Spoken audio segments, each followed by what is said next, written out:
parole à Catriona pour nous lire le passage qui est en Luc 18, versets 35 à 43. Merci, Catriona. Comme Jésus approchait de Jéricho, un aveugle était assis au bord du chemin, en train de mendier.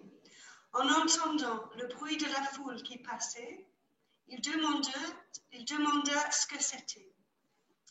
On lui répondit que c'était Jésus de Nazareth qui passait. Alors il se mit à crier très fort. « Jésus, fils de David, aie pitié de moi. » Ceux qui marchaient en tête du cortège le rabrouèrent pour le faire taire, mais lui criait de plus belle. « Fils de David, aie pitié de moi. » Jésus s'arrêta et ordonna qu'on lui amène l'aveugle. Quand il fut près de lui, Jésus lui demanda « Que veux-tu que je fasse pour toi ?» L'aveugle lui répondit « Seigneur, fais que je puisse voir. » « Tu peux voir, lui dit Jésus, parce que tu as cru en moi, tu es guéri. » Aussitôt, il recouvra la vue et suivit Jésus en louant Dieu. En voyant ce qui s'était passé, toute la foule se mit aussi à louer Dieu. Merci beaucoup, Catriona. Merci. Comme on a dit, comme Christophe a dit, nous allons voir Jésus comme un aimant qui amène les personnes à la foi.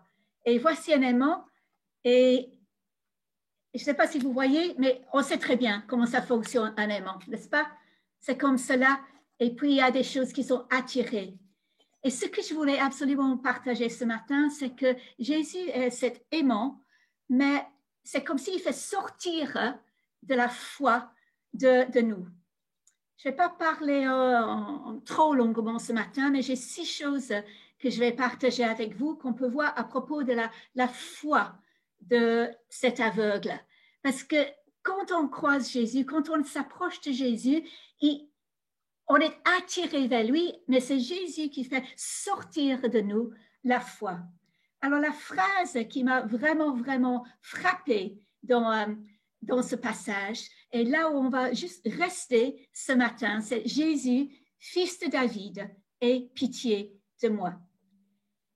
Et la première chose que j'aimerais retirer de cela, c'est que quand Jésus passe, l'aveugle crie, c'est qui? C'est qui? Et la foule dit, qu'est-ce qui se passe? Et la foule dit, c'est Jésus de Nazareth qui passe. Mais vous avez vu quand l'aveugle crie, il dit, Jésus, fils de David, aie pitié de moi. Il ne dit pas Jésus, fils de Joseph. Il ne dit pas Jésus de Nazareth. Pourquoi pas? Qu'est-ce qu'il a capté? Il a capté que Jésus est le Messie. Il est le fils de David. En criant fils de David, ça démontre que quelque part au fond de lui, il savait que Jésus était le Messie, loin, le Christ, celui qui était choisi de Dieu. On peut lire en Jean 7, verset 42, ces versets. Et j'ai demandé à Christophe de mettre les versets que je vais citer sur le chat pour que vous puissiez les noter. C'est marqué, l'Écriture ne dit-elle pas que le Messie sera un descendant de David et qui naîtra à Bethléem? Alors quand l'aveugle crie Jésus, fils de David, il disait, oui, tu es le Messie. Et ça vient d'une promesse à David, au roi David, en 2 Samuel 7, versets 12 à 13, quand c'est marqué, c'est Dieu qui parle à David, j'établirai après toi l'un de tes propres descendants pour te succéder comme roi. Il bâtira une maison à mon nom et j'affirmerai pour toujours son trône royal. Alors, cette parole que Dieu a dit à David, d'abord, c'était pour Salomon.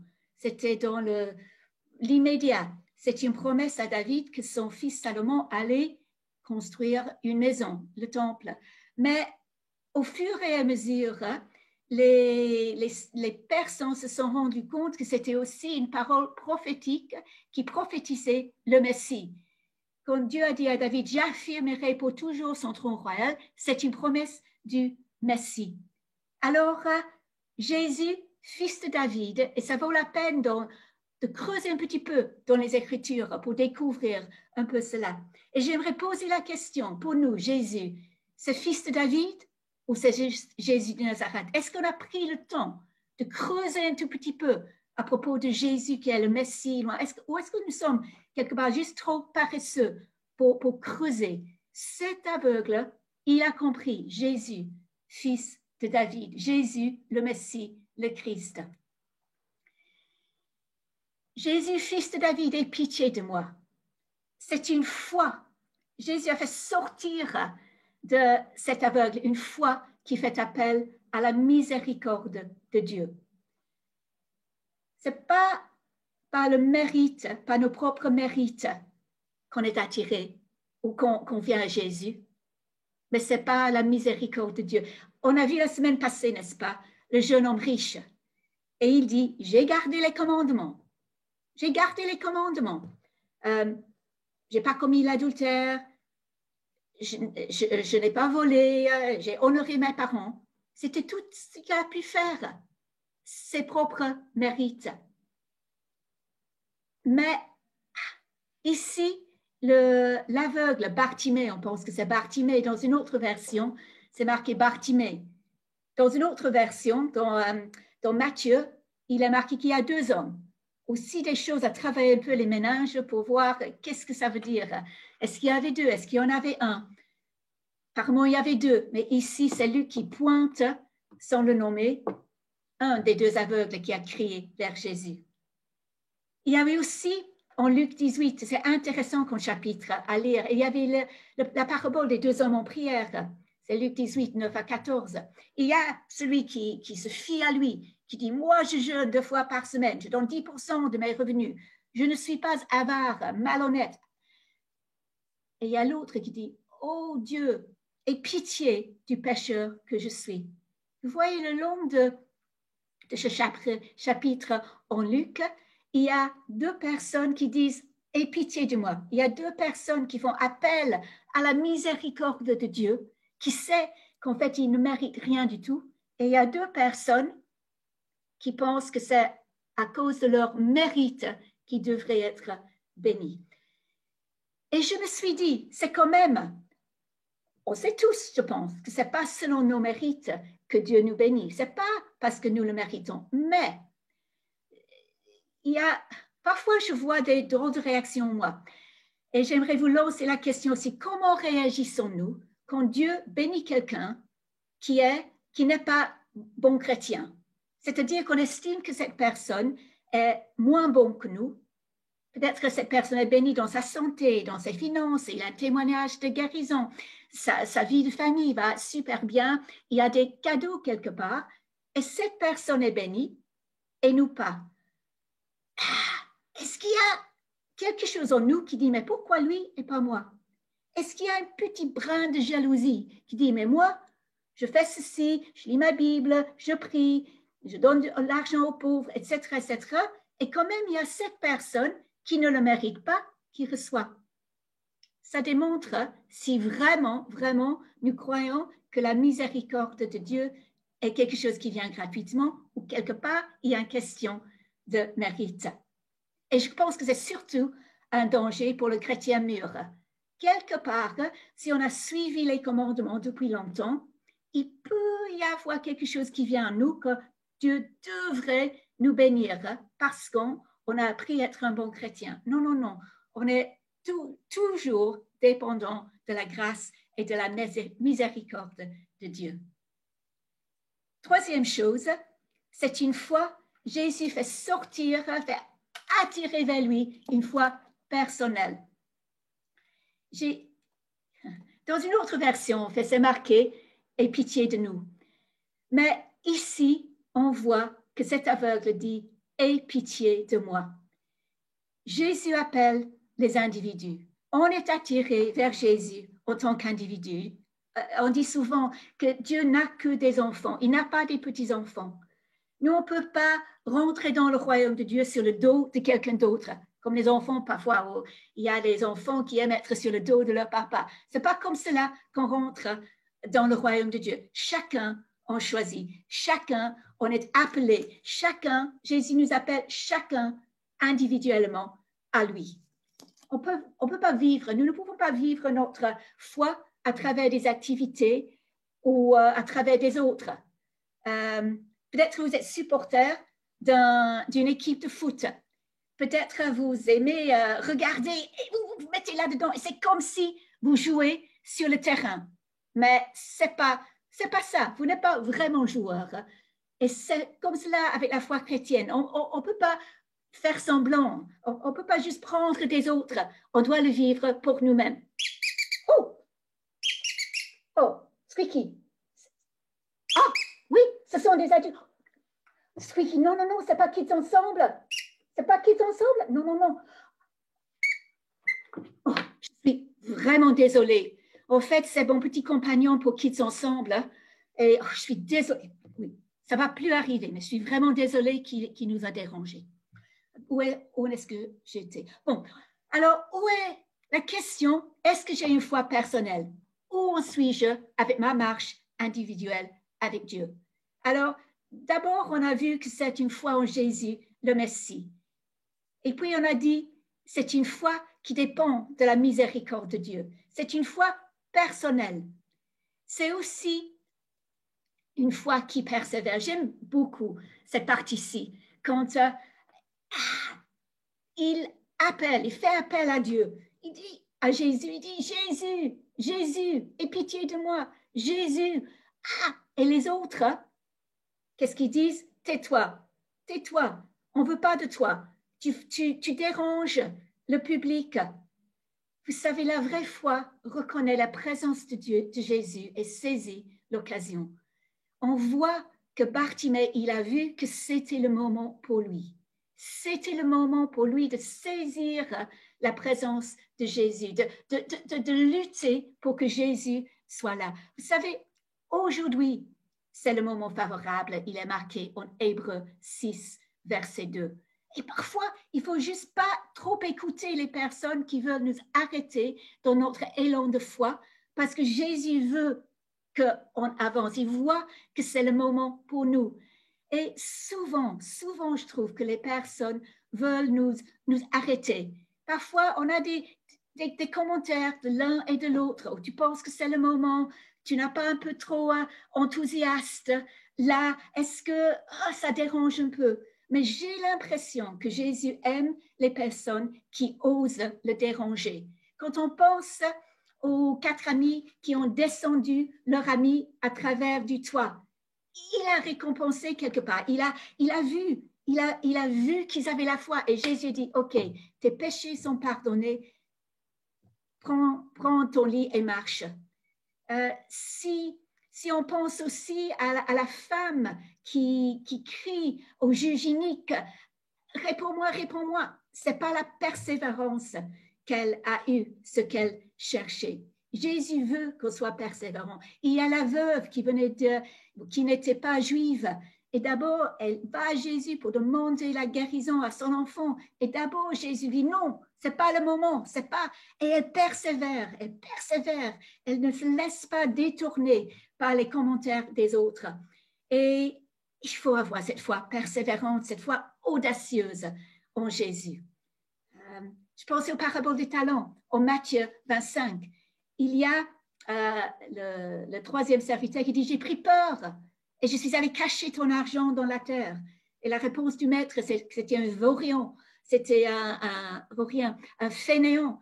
Il a dit, il était fâché quelque part du fait que cet homme qui a reçu des choses qu'il n'a pas mis en action, ce qu'il a reçu par la peur.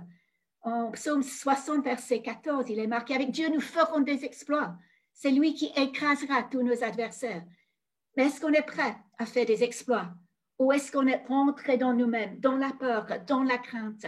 Jésus veut attirer, sortir de nous cette foi en lui, pour qu'on ose faire ces exploits.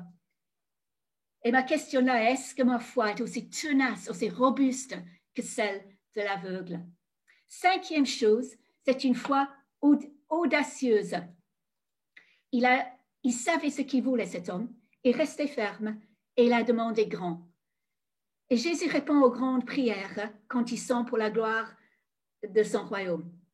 Nous pouvons viser haut dans nos prières, dans nos demandes, pourvu qu'elles soient selon la volonté de Dieu. Si, par exemple, on peut demander que Dieu rétablisse des relations, c'est selon sa volonté. On peut demander qu'il amène notre fils, notre fille, les personnes, comme Alex a dit, à lui. C'est sa volonté, il veut que tout homme soit sauvé. On peut prier que Dieu bénisse, que Dieu agisse dans le quartier autour du centre, le chemin. C'est selon sa volonté d'étendre son royaume. On sait cela. Alors, on peut prier des grandes prières. Dieu cherche des grandes prières, qu'on voit grand, même si ces prières ne seront pas exaucées cette semaine, la semaine prochaine, cette année, même dans 3-4 ans, mais on peut prier des prières audacieuses. J'aime beaucoup la prière des apôtres en Acte 4, versets 29 et 30, qui dit « Maintenant, Seigneur, sois attentif à leurs menaces et donne à tes serviteurs d'annoncer ta parole en toute assurance. Étends ta main pour qu'il se produise des guérisons, des signes et des prodiges. » Et vous savez, c'était une prière selon la volonté de Dieu. Parce qu'on sait qu'en Matthieu 28, 18 à 20, c'est une question de fête des disciples de toutes les nations. Alors c'est pour cela, quand il prie, donne à tes serviteurs d'annoncer ta parole, c'était sur la base des Écritures. Et en Marc 16, versets 17 et 18, Jésus dit, voici ce que fera les personnes qui me suivront. Ils mettront leurs mains sur les malades et ils seront guéris. Alors, on peut prier des grandes prières si ils sont basés sur la volonté de Dieu. On ne peut pas prier juste Seigneur, je veux une maison dans une telle rue à tel prix. Peut-être oui, mais au moins on est en un terrain moins sûr que quand on prie pour l'extension du royaume de Dieu. Je pense un petit peu à notre bâtiment que nous avons au chemin le centre. Je crois que pendant longtemps, on était convaincus que ce serait dans le quartier du Chaussée de Wavre. On avait vu plusieurs bâtiments là. Mais heureusement qu'on n'a pas trop insisté, qu'on gardait, même en priant pour quelque chose dans le quartier, on avait quand même des oreilles ouvertes pour voir ce que Dieu allait nous montrer. Et il a donné ce bâtiment qui sera parfait pour notre foi. Je voulais juste, il y a un équilibre entre être précis dans nos prières et de ne pas être précis. Parce que Dieu sait plus que nous. Il a dit, mes pensées ne sont pas vos pensées. Il y a un équilibre. Et il faut aussi ne pas arriver dans la présomption. La foi audacieuse, ce n'est pas la présomption. Et on a besoin souvent de la sagesse et la conseil des autres. Et puis, la dernière chose que je voulais dire à propos de cette foi que Jésus fait sortir de nous, c'est une foi qui ouvre le ciel. Quand il a dit, quand il est guéri, nous lisons, à l'instant, il recouvra la vue et suivit Jésus en glorifiant Dieu. Tout le peuple, en voyant cela, rendit louange à Dieu. Vous savez, la vraie foi, ça regarde vers Dieu. Et ça fait tourner le regard des autres vers Dieu. Quelque part, la vraie foi, ça ne regarde pas juste la situation, mais ça regarde Dieu. Et en regardant Dieu avec foi, qu'est-ce qui se passe? Ça ouvre le ciel. Il y a la puissance et la présence de Dieu qui rentre. Et ce n'est pas juste pour moi, mais c'est que tout le monde puisse voir et tout le monde puisse glorifier Dieu. La foi est une clé pour ouvrir une porte pour que Dieu soit glorifié. La foi n'est pas le but final. Je pensais à ce verset où c'est marqué « Je crois, mais viens au secours de mon incrédulité ». Et parfois, on prie juste pour avoir la foi. Et on bien dit « Seigneur, aide mon incrédulité ». Oui, mais pourquoi? C'est pour que Dieu puisse faire de grandes choses et que tout le monde regarde vers lui. Ce n'est pas qu'on veut que les personnes regardent notre foi, on veut que les personnes regardent vers lui et que Jésus reçoivent toute la gloire. Et c'est pour cela qu'on fait l'importance du témoignage public. Mais est-ce que nous sommes prêts? Parfois, si Dieu a fait quelque chose, est-ce qu'on est prêt à donner notre témoignage publiquement? Il y a quand même une responsabilité. Et la question qui me venait à l'esprit, c'était voudrait-nous grandir dans notre foi? Est-ce que c'est pour notre propre bien-être? Est-ce que c'est pour qu'on puisse guérir les malades? Est-ce que pour qu'on se sente bien, on se sent bon chrétien? Ou est-ce que c'est vraiment pour que Dieu reçoive plus de gloire? Alors, c'était tout ce que je voulais partager ce matin. On va aller dans les petits groupes très bientôt. Mais c'est juste pour récapituler. Alors, c'est une foi. Quelle est la sorte de foi que Jésus attire de sortir de nous? C'est une foi en lui en tant que Messie. C'est une foi qui fait appel à la miséricorde de Dieu. Bien sûr, c'est une foi personnelle. C'est une foi personnelle. C'est une foi audacieuse. Une foi persévérante. Et une foi qui ouvre le ciel pour que tous glorifient le Seigneur. Amen. Amen. Merci, Sue. Je propose que tu nous mettes en petit groupe pour discuter de ce message qui nous a